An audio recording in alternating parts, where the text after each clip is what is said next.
Good afternoon everyone, it's Jackie from Pretty Paper Crafts. I just wanted to record the part 2 of the Napkin Fold Pop Out card.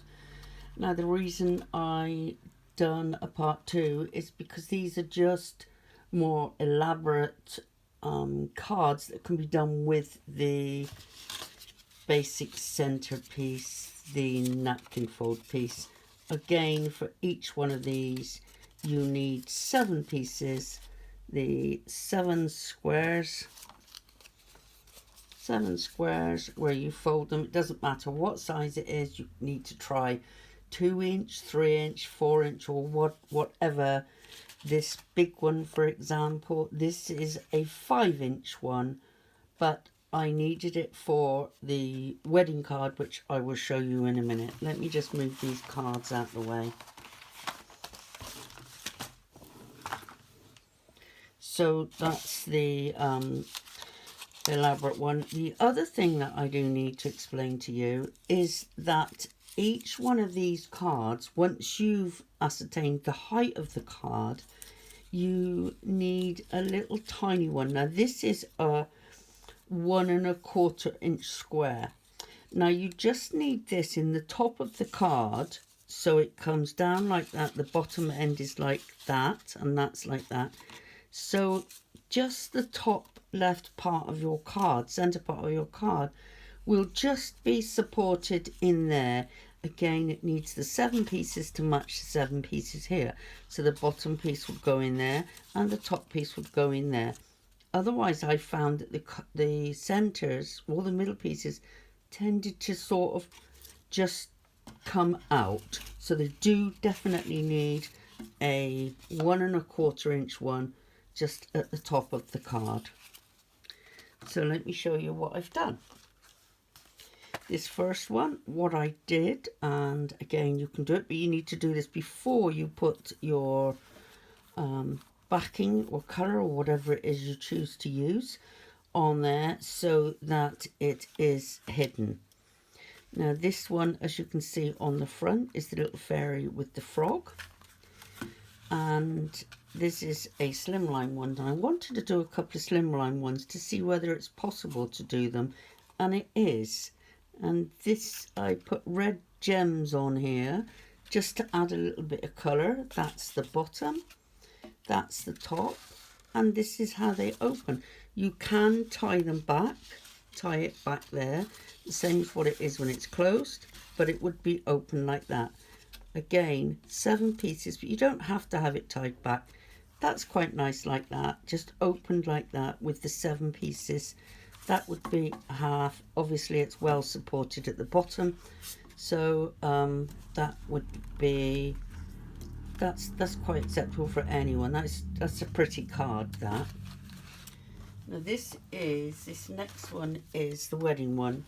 Again, I used the voile ribbon at the sides because I felt it just needed that little something. Now on these I used some metallic little tiny butterflies just on the vine bit from the wedding. Otherwise it's a white card with just that little tiny bit of colour comes into it.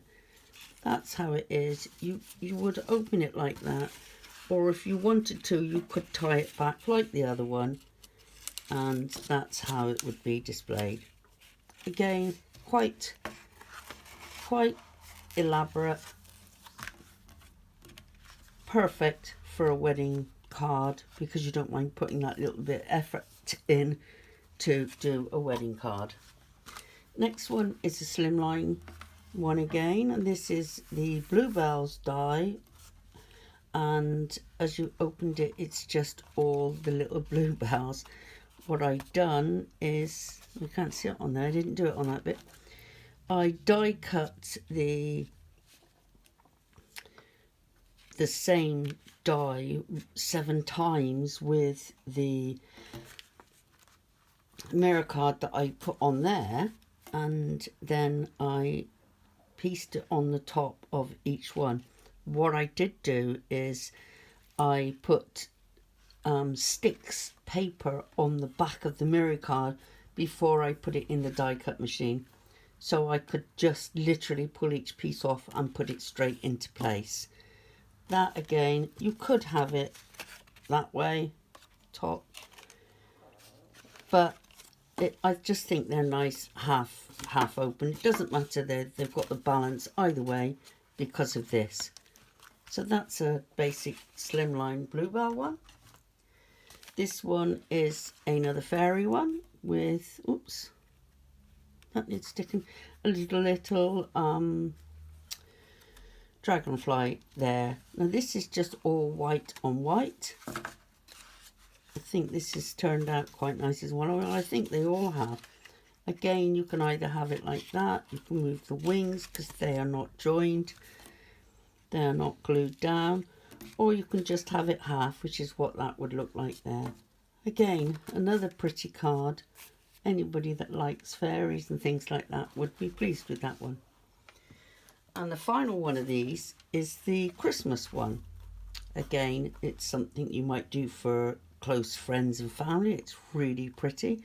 I've used the green backing and I've just used tiny little stars in multiple colours. I've had so many different colours there. I've put a rose gold star on the top of each tree.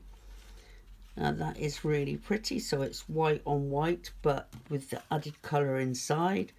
You can either, like the others, have it back like that, so it's all just a mass of white, or you can just have it like that, which is how I think is perfect. That's how it looks like from there.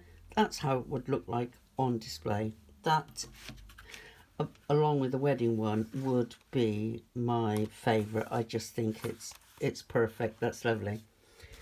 Now, after I'd done part one and I put the video out, I had somebody on there say that I made it look really, really easy. They were trying to make it, but they were struggling to do it. And I did go back to them and say, I have lots of bloopers along the way. Long before I actually record the ones that you see, so I just thought I would just have a little blooper section at the end so you can see what I've done. Now this is not my first mock because I had it originally made in paper, but this is the first one I made up. Lots of bloopers on it, and in the end I actually gave it up. So let me have a look. The first one, I didn't get the pencil marks off of the napkin fold pieces, and I couldn't do them afterwards. So all the pencil marks were on there, and they should have been taken off before I put it together. So that was number one. Number two, when I actually stuck it in there, if you see, it wasn't actually put together properly and it's pulled it apart there. This piece here should have been in here, but it's actually pulled it apart because it wasn't there. So I needed to be a little bit more careful when gluing that. This one, as you can see, is the 5-inch one because it was the wedding one and it was going to be taking a lot of weight and the size. It's A5 size. Number three, I did not measure the top of the card before I put, hang on, I have got one here. I didn't measure the top. I put this, what you need to do is you need to put this in here before gluing. Also put the little tiny one in the top, like this. And make sure that is perfect sizing before you cut your size to fit, your card to fit. What I done is I didn't do that, so my card was still up here. It was still 1/2 inch longer. So when I put this on, that was stuck in there, up there.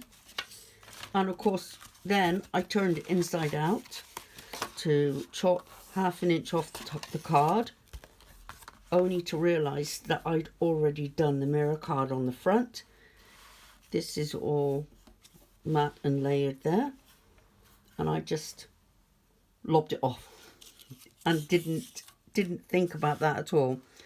So that important thing is when you put this one in, to make sure that your card sits in there perfectly like it is now, but it wasn't before. So that was fine. I was still living with that. I could live with the pencil lines, but when I turned it over, I couldn't live with that. That was the final straw. So I thought I would just show you the bloopers. You know what, I do the same things as what you do. So I will try and show you some more bloopers at the end of each one if I can, just to let you know that I'm far from perfect. Just signing off. Until the next time, Jacky Drake from Pretty Paper Crafts. Bye bye.